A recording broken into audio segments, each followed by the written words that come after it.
Bonjour à tous et bienvenue sur Business Act, le podcast dédié à l'entrepreneuriat et au développement personnel. Si tu n'es pas encore abonné à ce podcast, je t'encourage à le faire sans plus tarder, ça nous aide beaucoup.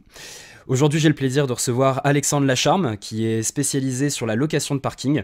On va pouvoir notamment parler de son parcours qui lui a permis d'avoir près de 50 locataires aujourd'hui. Donc avant tout, Alexandre, un grand merci pour ta présence. Merci à toi, Jacques. Avec plaisir. Dans un premier temps, ce que je te propose, c'est de te présenter. Je vais te laisser la main pour que tu puisses nous dire en quelques mots finalement quel est ton parcours et ce que tu fais aujourd'hui. Ok, merci Jacques et merci aux auditeurs qui vont écouter ce podcast. Donc moi je m'appelle Alexandre Lacharme, j'ai 35 ans à l'heure où je fais ce podcast et aujourd'hui je vis de mes investissements immobiliers et en particulier des places de parking.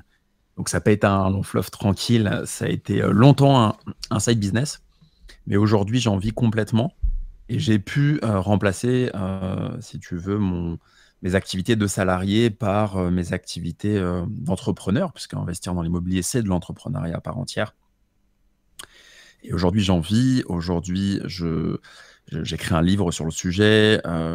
J'encaisse effectivement un peu plus de 50 clients, donc 50 locataires. Et puis, j'ai des projets aussi d'investissement dans des startups innovantes dans le domaine des parkings et d'autres. Et puis je vends aussi du conseil de plus en plus, puisque les gens me contactent. Et au départ, je donnais des conseils gratos, vu que je suis sympa. Je les appelais le soir quand j'étais fatigué de mon boulot, dans la voiture, sur le périph'. Et à un moment, je me suis dit, il faut que tu en fasses un business.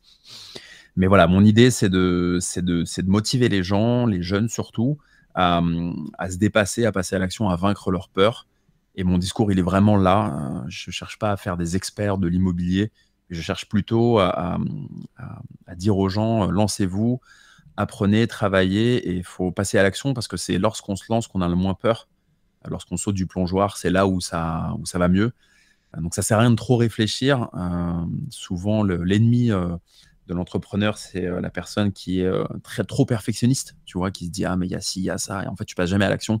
Donc, vaut mieux passer à l'action sur un produit qui n'est pas parfait et le peaufiner avec le temps que de ne rien faire. Donc, mon discours, il est vraiment plus dans le développement personnel et la motivation que sur la partie purement technique, même si c'est ce que j'aborde dans le livre qui va apparaître. Ok. De ton côté, tu es originaire de Paris, c'est ça? Exactement, je suis né à Paris, 17 avril 86. Dans le 13e, je suis né, mais j'ai grandi dans le 2e. J'ai déménagé pas mal de fois. J'ai habité à Angers quelques années, une très jolie ville. J'ai bougé plein de fois. Voilà, il y a eu plein de rebondissements. Mais je suis parisien. Ouais, effectivement, j'ai vécu aussi dans le sud à Cannes une année. Voilà. Ok, d'où le festival, on pourra en parler. D'où le festival, effectivement, où j'ai entrepris aussi. Je vois que tu as bien regardé. J'ai lancé en 2014 un média local, enfin parisien, mais qui délocalise à Cannes, qui s'appelle Inside Cannes et qui fait des interviews d'acteurs, réalisateurs, scénaristes, danseurs, ce que tu veux, des vlogs au Festival de Cannes. Donc c'est un média qui est complètement indépendant. Et un jour, avec 3 potes, on s'est retrouvés. On a fait le Festival de Cannes. On se dit, mais c'est quoi ce délire? On avait envie de filmer à la GoPro les dessous du festival. Et on est revenu, on a fait des réunions pendant 1 an. Et on s'est dit, on ne sait pas filmer, on ne sait rien faire, on ne sait pas monter à l'époque. On va recruter un réalisateur, le faire venir avec nous et on va faire un film. Et en fait, ça ne s'est pas passé comme prévu, puisqu'il n'y a pas eu un bon feeling, ça n'a pas fité avec tout le monde. Et du coup, on a fait des interviews. Et on a interviewé comme ça Nekfeu, qui a très bien tourné sur les réseaux, et d'autres, complètement de manière improvisée. Et on a tout monté au retour à Paris, on a diffusé ça sur YouTube, et ça s'est lancé comme ça. Et les autres années, on a eu parfois des partenaires, même des sponsors qui nous ont financés. Et c'est une super aventure qui est née de l'imagination de 3 potes. Génial, ok. Bon, si on prend un peu en termes de chronologie, donc voilà, t'as pas mal bougé, bon, sinon principalement sur Paris. Tes études spécialisées commerce, je crois, c'est ça? Ouais, exactement. Alors, si tu veux, moi j'ai un parcours qui est quand même assez atypique, comme certains de tes invités. Effectivement, j'ai fait un bac littéraire. J'ai fait un bac littéraire parce que j'avais fait un peu de théâtre et j'aimais beaucoup le théâtre, la philo, écrire. J'ai toujours aimé écrire des chansons, lire, la philo. Ça m'a toujours animé, si tu veux. Et du coup, bac littéraire. parce que j'étais plutôt attiré par les mots que par les chiffres. Ça a changé quand même depuis, grâce à l'immobilier ou à cause. Et puis Faut ensuite, trouver j'ai la fait une passion, école de quoi. commerce. Ouais, ensuite, j'ai fait une école de commerce. J'avais pas forcément les moyens de payer une école de commerce. J'avais que ma mère, en fait. J'ai vécu qu'avec ma mère. Bref, ma mère, mon père, je l'ai perdu quand j'avais 9 ans, malheureusement. Donc, ça, c'est aussi une des raisons qui m'a poussé à faire de l'immobilier, à m'en sortir. Donc, ça, c'est très fort chez moi. Et du coup, elle n'avait pas forcément les moyens de me payer une école de commerce à près de 10 000 euros, à fois 5 ans. Donc, du coup, elle m'a dit, si tu veux, tu fais de l'alternance. Et j'ai fait de l'apprentissage et c'était génial. Génial, mais très dur, puisque moi, je sortais d'une filière littéraire. Tu vois, on étudiait le théâtre, le cinéma, la philo. Bah écoute, t'es en première année d'école de commerce, mon pote, donc il va falloir que tu fasses de la prospection téléphonique. Donc, tu as un ordinateur, mais c'est vraiment comme ça, hein, j'exagère vraiment pas. On m'a filé un ordinateur, un téléphone, et puis on m'a dit, tu prospectes, quoi. Donc, c'est dans une agence de com qui faisait de la communication pour les marques bio, qui existent toujours, et je leur repasse le bonjour s'ils m'écoutent. Et du coup, on m'a dit, bah, j'étais le premier commercial en alternance, tu vois. Il faut que tu contactes des producteurs de fromage, de cosmétiques, des gens qui ont des marques et qui veulent se faire connaître. On est en 2011, hein. Donc Internet, c'est pas comme aujourd'hui. Faut recontextualiser en 2011. Et je devais les appeler pour leur vendre un stand virtuel, une présence physique sur notre site, des jeux concours Facebook pour gagner des abonnés, etc. Enfin, c'était vraiment du marketing digital à des gens qui avaient tout juste un site internet, qui étaient perdus dans la campagne française et qui comprenaient la moitié de ce que je leur disais. Donc, on se faisait raccrocher au nez 2 fois sur 3. On allait faire des salons en Allemagne, physiquement avec des iPads, en disant regardez nos formules premium, privilèges, etc. Et c'était une expérience géniale. J'ai vraiment appris. Je me suis fait un de mes meilleurs potes avec qui on prospectait tous les deux, debout, la chemise retroussée. On transpirait. C'était du sport, en fait. C'était physique. Et ça a été la meilleure école que j'ai eue parce que ça a été très difficile et je me suis jeté complètement dans le grand bain. Donc, si tu veux, tout ce que j'ai fait derrière cette expérience-là, bah, c'était facile. Parce que là, il y a vraiment eu un côté, on y va, c'est parti, qu'on se jette dans le grand bain. Donc, j'ai fait ces alternances-là. Ensuite, j'ai fait des alternances aux Galeries Lafayette et dans d'autres boîtes. Mais la plus marquante, c'était l'expérience vraiment de commercial sur un poste de développeur pur. J'étais le premier commercial de cette start-up qui avait levé des fonds. Et donc, du coup, c'est un métier que j'ai appris sur le terrain, physiquement et au téléphone. Ok. Et c'est pendant ton alternance que tu as décidé de faire ton premier investissement? Exactement. Exactement. Bah, si tu veux, j'étais face à une réalité, c'est que j'avais pas d'argent. Pas ou peu d'argent. Et je me disais, comment je vais m'en sortir? Moi, c'était très très fort, si tu veux. Je me suis dit, comment je vais m'en sortir? J'ai que ma mère, pas de frères et sœurs. L'héritage, ça va être compliqué. Il n'y aura rien ou pas grand-chose. Je vis dans Paris. Dans le 17e, je vivais à l'époque. Donc, tu vois, c'était très cher. J'avais envie de sortir. J'aimais bien aller au resto, m'acheter des fringues. Et si tu veux, je me suis dit, mais comment je vais faire? Tu vois, je peux pas compter sur un héritage, sur des choses comme ça. C'est vrai c'est très inégalitaire, en fait, l'héritage en France, et c'est un vrai, vrai problème. C'est ce que j'en parle un peu dans mon bouquin. Et je me suis dit, bon, comment je vais faire? Et je regarde YouTube, et à l'époque, en 2011, il y avait très, très peu de contenu, mais j'ai cherché comment faire gagner de l'argent, les revenus passifs, l'immobilier, tu vois, mais j'étais à des années-lumière de ça, moi, hein, tu vois. Je sortais du théâtre, machin, enfin, j'étais perdu par rapport à la finance. Et je suis tombé sur du contenu, le peu de contenu qu'il y avait en français, parce que mon anglais à l'époque n'était pas foufou. Et j'ai entendu parler de l'immobilier, j'ai découvert les parkings. Je sais plus comment. Il devait y avoir une personne qui parlait de ça sur YouTube, max, ou deux. Et je me suis dit, bon, bah, le parking, ok. Je me connecte à mon application. Tu vois, j'étais toujours dans le rouge à la fin du mois. Et là, je vois que j'ai 4 000 euros, 4 5 000 euros sur le compte. Donc, je vais à l'entreprise, je prospecte. Quand c'est ma pause café ou déjeuner, bon, bah, je sors mon ordi. Enfin, pardon, je sors mon téléphone et puis je vais sur Se Loger, Le Bon Coin, etc. Et je vois un petit parking moche dans Paris à 4 000 euros. Tu vois, le truc improbable. Je passe un coup de fil au commercial. Je lui dis, OK, j'arrive ce soir à 19h. Boum, j'arrive le soir à 19h. Et c'était une place pour une moto. Donc c'était un tout petit parking qui était pas cher parce qu'en fait, il était dévalorisé dans la mesure où tu peux pas mettre une voiture. Et à l'époque, le marché de la colocation de parking n'existait pas en 2013. Il y a personne qui faisait ça ou une ou deux personnes qui parlaient pas en fait. Et du coup, il n'y avait pas de marché. Donc en fait, l'agent IMO et le propriétaire se dit mais qu'est-ce que je vais faire de ça dont j'ai hérité? Je peux pas le louer, enfin je peux pas le vendre 15, 20 000 parce qu'on peut pas mettre de voiture. On peut mettre une moto, un truc, mais il n'y a pas de marché. Donc si tu veux, il n'y avait pas de marché.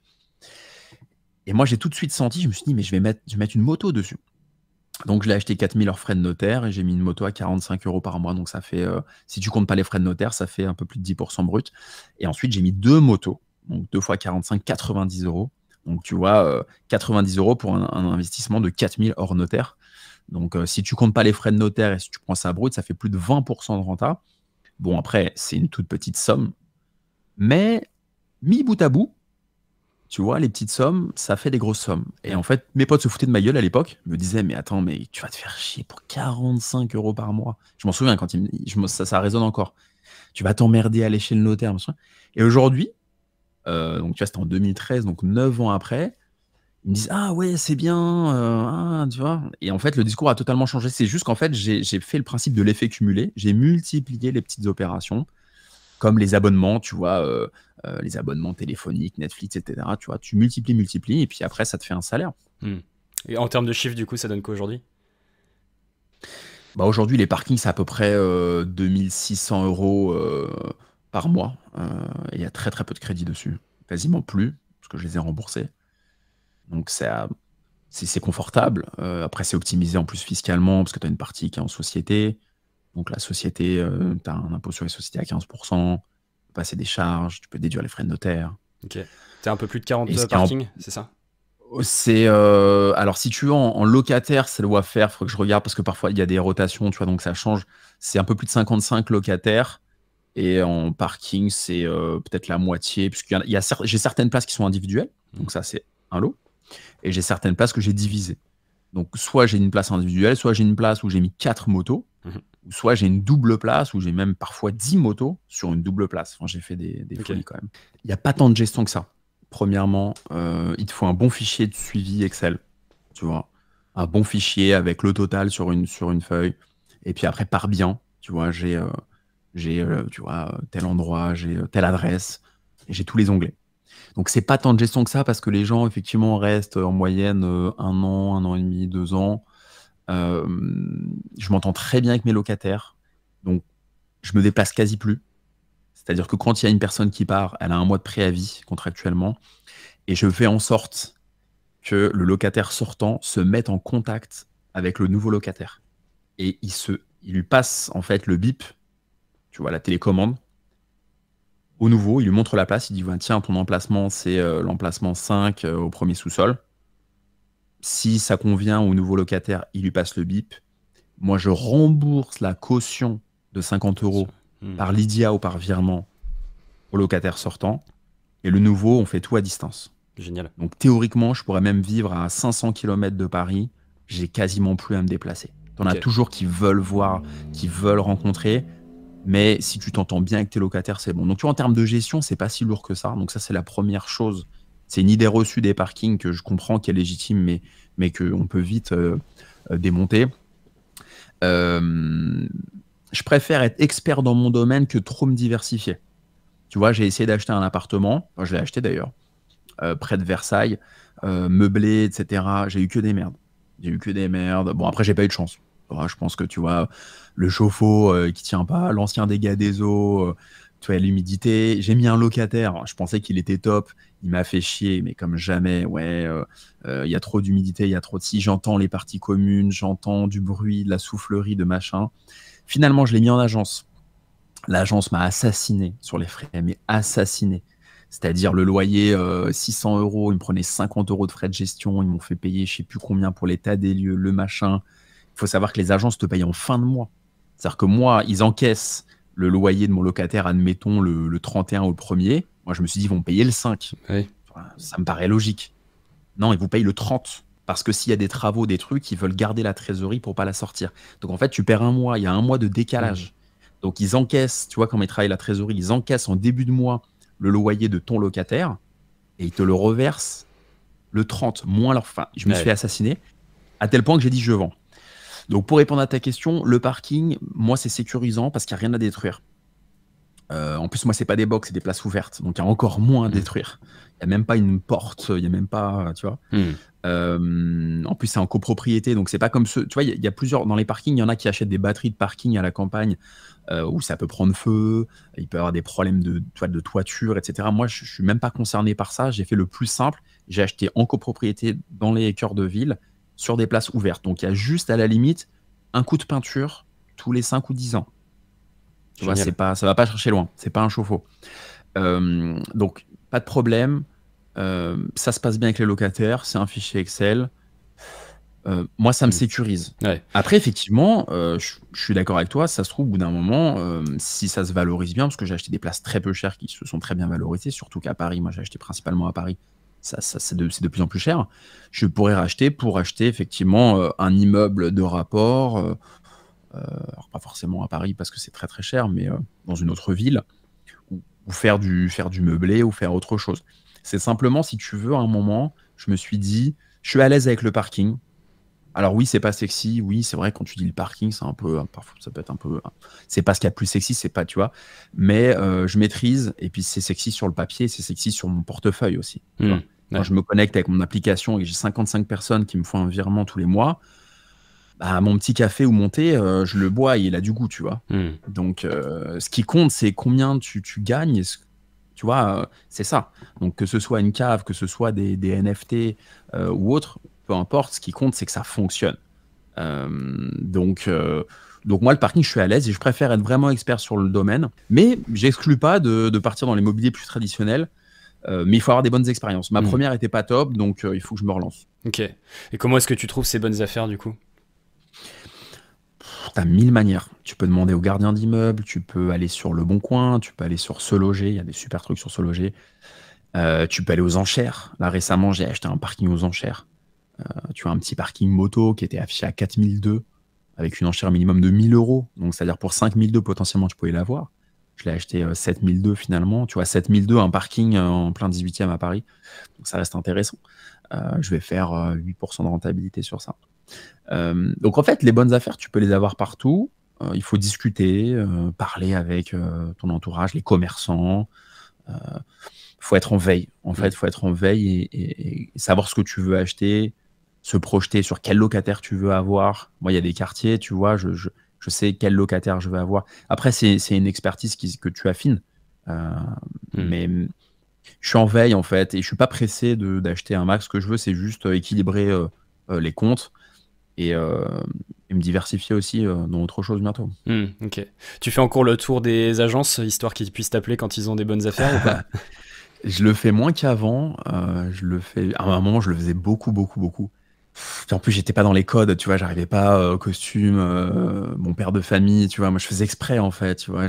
J'arrivais le sac un peu sur l'épaule, un peu habillé des contracts. Puis ils se prennent pas au sérieux. Puis tu te dis, mais non, mais j'achète des parkings. Tu vois, s'il y avait un rapport un peu bizarre qui se mettait. Euh, Et parfois, ça marchait, quoi. Tu vois, parfois, ils t'appellent, ils te proposent des choses. Mais il faut pas avoir peur. En fait, pour moi, la clé, c'est c'est ce que disait le fondateur de Feed Mm. sur ton podcast. Il faut pas avoir peur. Il faut, il faut foncer. Et c'est que au pied du mur que tu as tout à gagner. Si tu es trop dans ta zone de confort, tu vas pas acheter des parkings. Tu vois, je discute avec mes amis, par exemple, qui ont une vie super, papa, maman, l'héritage, le machin, du confort dans tous les sens, etc.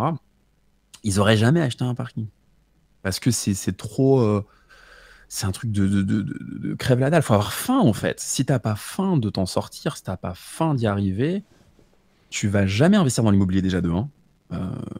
Faut vraiment, ça c'est hyper important à comprendre, c'est que moi c'est mon histoire personnelle, mon histoire de vie qui m'a poussé vers ça. Sinon je serais pas là-dedans, hein, c'est clair et net. Donc si vous avez vraiment faim, il faut y aller, quoi. S'intéresser à l'immobilier, au parking, aux apparts, aux immeubles, aux cryptos, à la bourse, lire des bouquins, la curiosité aussi, tu vois, de aller dans les rayons des librairies, lisez des bouquins, même si vous les achetez pas, restez 10 minutes, vous lisez un peu, trouvez des livres blancs, trouvez les versions sur Internet, écoutez les livres audio, écoutez des podcasts comme le tien qui est top. tu vois, avec des invités différents, mais qui ont un message fort. Ce qui est super important, c'est d'être curieux et après d'agir, quoi, de faire un plan d'action. Tu vois, t'emmagasines, mais il faut vraiment manger de l'info, quoi. Hmm. Tu vois, moi, je suis un acharné du boulot. C'est-à-dire que j'écoute des podcasts, je fais des trucs, et quand je me réveille le matin, la première chose que je fais, c'est que je réécoute des trucs de la veille. Enfin, je me nourris, mais de manière hardcore. Et à un moment, je fais stop parce que j'ai la tête qui explose, et là, j'y vais, quoi. Hmm. Mais Ouais. il faut la procrastination, tu vois, les gens qui n'y arrivent pas, en fait, c'est les gens qui toujours, ils sont pas pressés. C'est demain. Moi, j'ai des amis, ils disent, ah, Alex, t'as investi en immobilier, c'est bien. Moi, je vais le faire cette année ou l'année prochaine. Tu sais, tu sais, les résolutions. Tu vois. C'est demain, demain. Et en fait, demain, non. Ils ont 40 ans après, ils ont 3 gosses, ils ont plus le temps, ils ont plus l'énergie. C'est comme ceux qui vont dire, je vais acheter une Porsche quand j'aurai 60 ans. Non, essaie de l'acheter à 30 ans ou 35 ans. Si c'est ton rêve, la Porsche, si c'est ta passion. À 60 ans, ça se trouve, tu seras mort.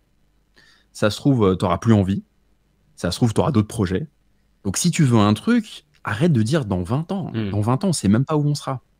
Donc, moi, je suis vraiment dans une démarche un peu de maintenant, d'urgence, de dire, OK, tu veux un truc, fais tout pour l'avoir dans une timeline rapprochée, quoi. Tu vois, Hmm. 1 an, 6 mois, 2 ans. Mais arrête de demain, j'ai le temps, dans 20 ans, Non, la vie, ça marche pas comme ça. Ouais. Bah, ta réponse m'amène une autre question, alors plutôt par rapport au parking dont on parlait avant. Quelle est pour toi la checklist que tu coches avant d'investir? Est-ce que tu t'es défini certains critères? Si voilà, certaines personnes veulent demain passer à l'action sur cette partie investissement dans des parkings, qu'est-ce que tu leur conseillerais de vérifier avant d'acheter? Ouais, ouais, il y a forcément des choses à vérifier, hein. Les charges, de copropriété qui sont trimestrielles. Les charges, il faut faire très attention. N'achetez pas un parking avec un monte charge ou un monte voiture. Voilà, une espèce d'ascenseur où vous mettez votre voiture. Demain, ça tombe souvent en panne. Donc, vous allez vous faire défoncer par vos locataires qui vont vous appeler le samedi, vous pourrir votre messagerie. Ça m'est arrivé. Et puis, c'est super cher en charge. Donc, déjà, les charges doivent être assez faibles. Quand je dis faible, pour une place de parking, il faudrait que ce soit moins de 20 € par mois à peu près. Tu vois, 15 € pour une place de parking en copropriété, ça me paraît bien. Les accès, donc pas de 5e sous-sol, glauque, etc. Sinon, personne ne voudra y aller. Vous pouvez vous renseigner sur le syndic. Aussi, parfois, il y a des syndics qui sont plus ou moins efficaces. Donc, vous pouvez demander à l'agent immobilier ou au propriétaire, OK, avant d'acheter, envoyez-moi un relevé de charge. Et dans le relevé de charge, il y a le nom du syndic, vous tapez sur Google, vous voyez si c'est une cata ou pas. Hmm. C'est important.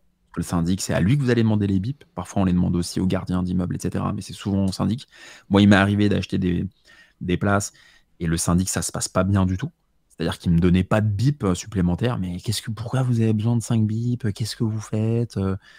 Enfin, tu vois, j'étais obligé de me rendre sur place. Donc, tu vois, de mettre une petite veste sympa, d'être propre et voilà, vous inquiétez pas, je suis bien élevé, je suis gentil, ça se passe bien. Je fais pas de trafic bizarre, j'ai juste une colocation de parking moto. Donc, faites attention à ça. L'emplacement, hein, number one, comme d'hab en immobilier. Un emplacement où il y a de la demande, où on ne peut pas trop se garer. Et pour moi, le point le plus important, c'est d'avoir une vision sur le client que vous voulez avoir. Tu vois, le persona un peu. Hmm. Aujourd'hui, par exemple, tu fais de la coloc moto, tu veux une personne qui a une petite trentaine, qui a une moto sympa ou un scoot sympa. Dans quel quartier tu vas aller le chercher, que ce soit à Lille, à Bordeaux, à Paris, enfin peu importe, après on n'est pas spécifique à Paris, hein. Tu vois, c'est comme un marketeur, tu vois, tu vends des formations, quand tu fais ta formation, tu sais à qui tu veux la vendre. Hmm. Tu vois, tu lances un podcast, tu connais à peu près ton audience. Tu vois, toi, Jacques, tu connais à peu près ton audience. Hmm. Tu sais que ça va être plus compliqué d'aller chercher Madame Michu, 77 ans, dans la Creuse. Tu peux aller la chercher. Tu peux, et il y en a. Mais tu connais le gros de ton audience. Hmm. Pour moi, pour les parkings, c'est pareil. Tu dis, je veux viser cette clientèle. C'est comme une marque qui lance un produit sur le marché. Tu vois, une marque, elle va lancer un sac à main, une montre, une voiture. Un constructeur automobile, il sort une voiture. En fonction du positionnement de la voiture, un Porsche Macan, il sait vers qui il va aller le vendre. Tu vois, il va pas aller le vendre à l'étudiant en alternance. Ouais. Donc, c'est un peu pareil. Donc, quel client tu veux? Et moi, à chaque fois que j'achète un parking, je me dis, est-ce que je suis dans le bon quartier par rapport au locataire que je vais avoir? Parce que un bon locataire, c'est un locataire qui paye. Et si tu vas chercher des gens qui ont trop de problèmes, où c'est trop compliqué, qui veulent te payer en espèces, etc., bah, ça va être un gros problème. Mmh. Donc il faut vraiment que la cible que tu choisis, elle est dans le bon quartier. Donc pour Mmh. moi, c'est le plus important, mais c'est le plus difficile. Ouais. Parce qu'il faut vraiment très, très bien connaître ton environnement. Il faut avoir l'habitude. Donc les choses les plus basiques pour les débutants, c'est le montant des charges. Voilà, montant des charges, charges faibles. Comme ça, s'il y a de la vacance locative, bah, vous n'avez pas à sortir trop d'argent. Et puis l'environnement, le quartier, la qualité du quartier.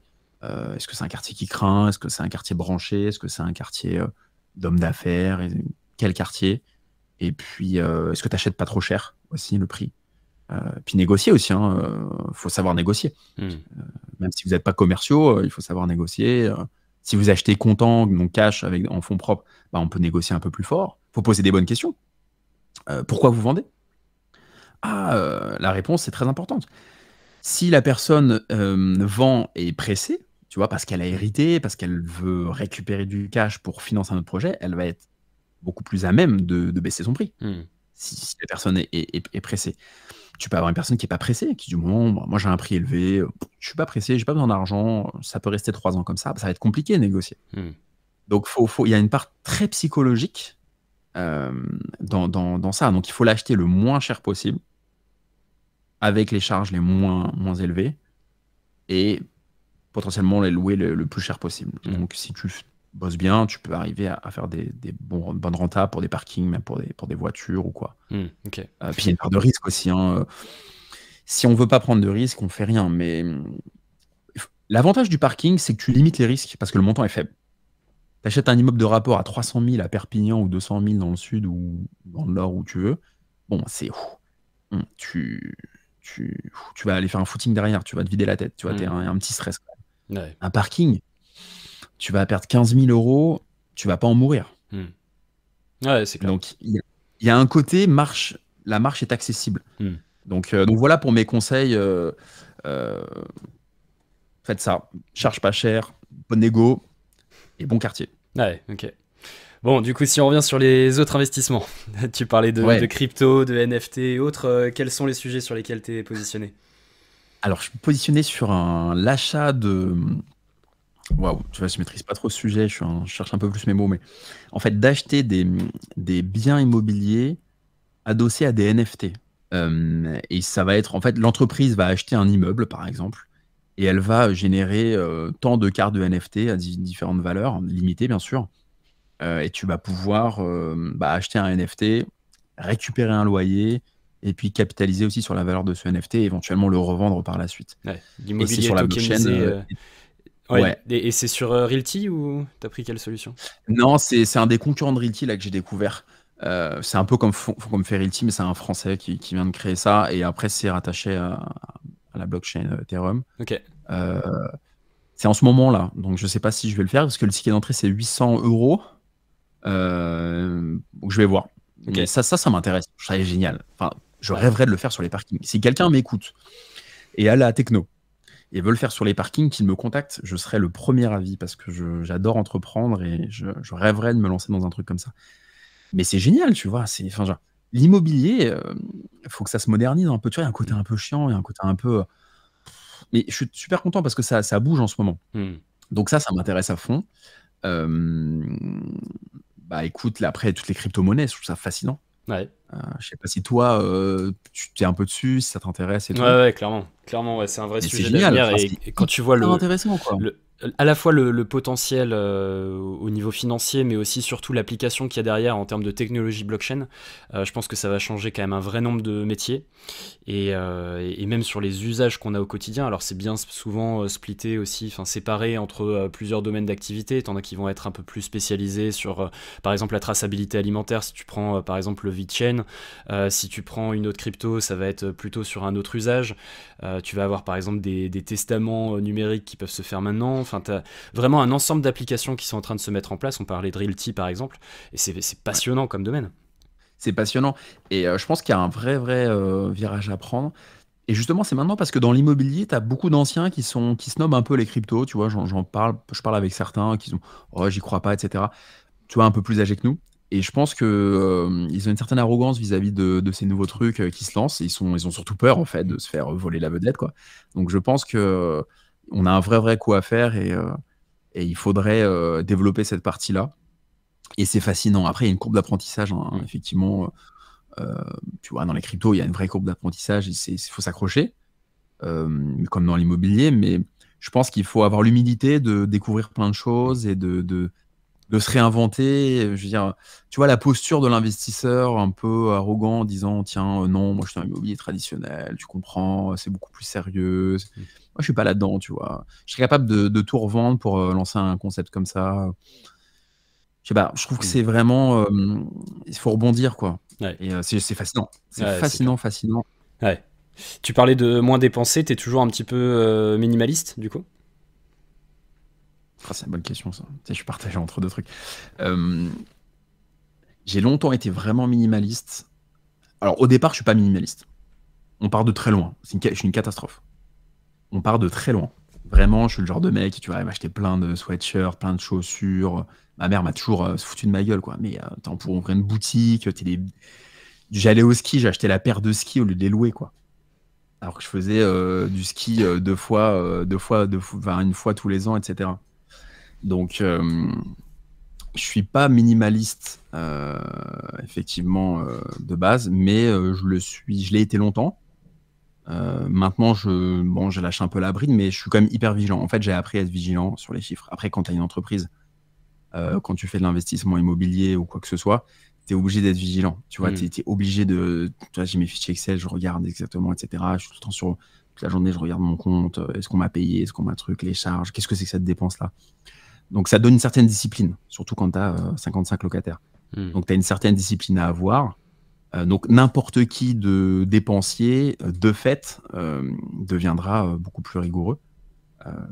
Mais je fais quand même attention. Ouais, je vis pas. Je suis pas le genre de mec qui, tu vois, qui réfléchit pas quand il dépense. Pourtant, j'achète des montres super chères, etc. Mais je le fais en connaissance de cause parce que je sais que ça va prendre de la valeur et que ça me fait plaisir aussi. Mais disons, quand j'investis mon argent, il faut que ce soit intéressant, quoi. Je suis pas le mec qui va acheter des bouteilles en boîte de nuit pour frimer, tu vois. Ouais, ça, c'est pas ma mentalité. Ouais. Et est-ce que tu as une routine qui t'aide au quotidien? Est-ce que tu continues encore le jujitsu, des choses comme ça? Waouh, c'est incroyable. Je crois que tu es la personne qui s'est mieux renseignée. T'as vu Ça ça? me fait plaisir. Je suis impressionné.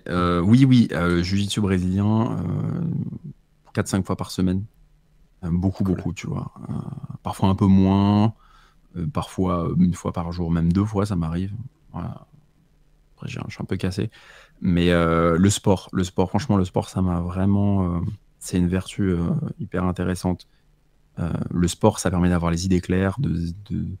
Tu vois, quand tu as un gros défi à relever, si tu vois, je sais pas, tu lances un podcast, tu lances une boîte, toi, je sais que t'entreprends aussi. Enfin, le sport, ça te permet de te vider et de repartir. Tu vois, c'est comme dans les jeux vidéo, tu sais, dans Tekken, tu recharges la batterie ou tu vois, quand elle est vidée, tu recharges. Ouais. Et c'est super important. Et moi, ça m'a vraiment aidé. Ça m'aide toujours à faire autre chose, quoi. Tu vois, j'ai jamais été dans le truc un peu autodestruction, genre, tu vois, dans les délires de drogue, de machin, tu vois. Moi, je suis plus combatif, tu vois, Ouais. combatif dans l'effort et de dire, bah, tu vois, bah, on bosse à fond, ensuite on fait du sport, ensuite on se détend, on voit les potes et tout, mais je suis dans une démarche vraiment positive et de tout ce que je peux faire de bien pour moi. Donc ouais, le sport, c'est une super discipline. Ok. Voilà, je sais pas ce que tu en penses. Ouais, bah carrément. Enfin, moi de mon côté, justement, j'ai pris au fur et à mesure l'habitude de me lever aussi très tôt pour mettre en place toute cette routine, tu vois, d'aller courir assez tôt le matin, la douche froide, le Ça, fait c'est de bien lire. ça. Et en fait, Le bah miracle ça, morning. mais exactement, c'est ça. Et alors en fait, à la différence de ce que peut mettre en avant Alelron justement dans son livre, c'est aussi toi te créer ta propre routine. C'est-à-dire ne pas Ouais. juste calquer les savers comme il en parle, mais juste te dire qu'est-ce qui pour toi est vraiment important. Ça peut être pour certains le fait de se lever 2 heures avant leur réveil normal, ça peut être le fait de se réveiller juste 20 minutes avant, mais pour au moins changer un petit peu de dynamique, le fait de se dire en fait je vais pas juste me lever pour pouvoir aller travailler, et directement t'es dans un mood de dire bah, en fait il faut que je me dépêche, mais plutôt le fait de te lever avant en te disant bah, en fait je vais commencer ma journée avec quelque chose que j'adore. Ouais, je suis d'accord avec toi. Et il faut être dans un état d'esprit positif. En fait, bah, je l'ai lu aussi le livre, hein. Ce qui est très important, c'est de ne pas avoir des idées noires, tu vois. T'en as qui se lèvent le matin, on en voit tous en entreprise, si vous êtes en entreprise. T'en as qui arrivent dès le matin, c'est les problèmes, on se plaint, etc. En fait, si dans ces idées noires, tu vas jamais entreprendre, tu vas jamais acheter l'immobilier, tu vas jamais.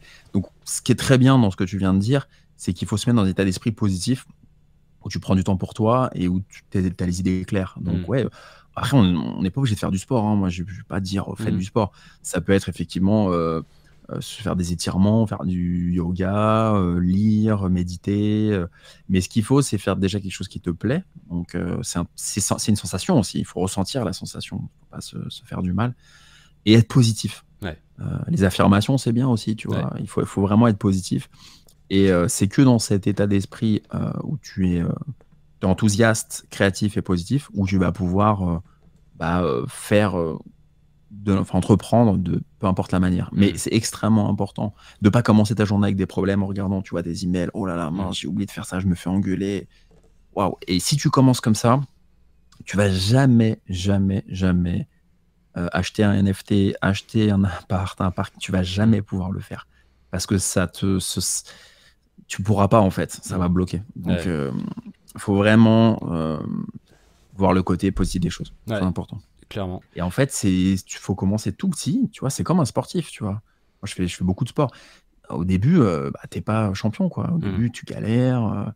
Et en fait, c'est toute la répétition du truc qui fait qu'à un moment, ça va faire un effet, tu vas monter une vraie marche, en fait. Mais il va falloir peut-être attendre 6 mois, 1 an, 5 ans, 10 ans. Et il faut mettre en place les bonnes habitudes, quoi. Ouais, et puis les bonnes rencontres aussi, parce que finalement, on le dira jamais assez, les personnes qui t'entourent ont un impact incroyable sur toi. Et le fait de dire, par exemple, pour l'immobilier, t'as pas forcément besoin d'apporter tout de suite tout le cash. T'as voilà, le fait de te familiariser aussi un petit peu avec tous les mécanismes. On parlait d'effet de levier, de choses comme ça. Au fur et à mesure, plus tu vas passer du temps justement avec les bonnes personnes, et plus tu vas pouvoir progresser, et après, derrière, passer à l'action dans les meilleures conditions. C'est vrai ce que tu dis. On est la somme apparemment des 5 personnes qu'on côtoie le plus. Ce que tu dis est très très très important et merci de le souligner. L'entourage, c'est fondamental. Si vous êtes mal entouré, vous avez des gens qui vous critiquent en permanence, qui vont dire non, non, non, mais ça marchera jamais. Ce que tu fais, ça marchera jamais. En fait, ce qu'il faut comprendre, c'est qu'ils projettent leur propre peur, ou leur propre jalousie aussi, sur ce que tu fais. Les gens sont pas bienveillants, hein. Et même au sein des familles, même au sein des familles, vous avez des jalousies entre frères et sœurs, cousins, ça parle, etc. Même au sein des familles, il faut faire super attention. Il n'y a que vous qui êtes maître à bord. C'est-à-dire que si tu veux te lancer dans un projet, entoure-toi de gens qui l'ont déjà fait et supporter les critiques de gens qui ont déjà expérimenté. Tu veux acheter un parking, tes parents ou ton frère ou ta petite amie te dit ouais, c'est nul, ils n'écoutent pas, ils n'ont pas acheté de parking. Viens discuter avec des gens qui l'ont vraiment fait, comme moi ou d'autres, et vous allez pouvoir avoir un retour objectif. Donc, il faut bien choisir les gens avec qui on est et qui soient bienveillants. C'est la seule chose, juste bienveillant. Moi, j'y connais rien. Dans ton domaine, j'y connais rien. Mais je te souhaite le meilleur et je vais essayer de t'aider, je vais me renseigner. Tiens, d'ailleurs, je vais creuser ça. Si tu veux, ce soir, on fait un fichier Excel ensemble. On va essayer de mettre ça en place. Moi, j'ai cette compétence que tu n'as pas. Donc, je vais t'aider sur Excel pour structurer. Vraiment, je veux que tu y arrives. Ça, c'est un beau discours. Ouais, clairement. Bon, on arrive malheureusement déjà à la fin. Je suis bavard, désolé. Hein. Non, c'est très bien. J'aime finir ces podcasts avec une dernière question. Quel conseil est-ce que tu donnerais à la personne que tu étais il y a 10 ans ? Oh là là. Je dirais tellement de choses. T'étais où ? T'avais pas encore commencé du coup ? C'était vraiment pile le début ? Il y a 10 ans, j'avais pas encore commencé. Attends, on se remet en contexte, 2012. Je dirais, continue, fonce. Voilà, n'écoute pas les mauvais conseils, les donneurs de leçons. Méfie-toi de ça et fonce. Et c'est ce que j'ai fait. En fait, c'est passé vite 10 ans. C'est-à-dire que tu vois, l'alternance, les entreprises, tu vois, il y a eu une espèce de beaucoup de sport, donc ça a été une espèce de fougue créative où j'ai pas vu le temps passer. Il y a que maintenant où je relève un peu la tête et je prends un peu de recul, mais non, je me serais dit ça. Je me serais dit, écoute, vas-y quoi. Oublie que t'as aucune chance sur un malentendu, ça peut passer, hein, comme dirait l'autre. C'est ça. Bon, merci Alexandre en tout cas pour ton temps et puis je te dis à très vite. Merci Jacques, à très vite, avec plaisir.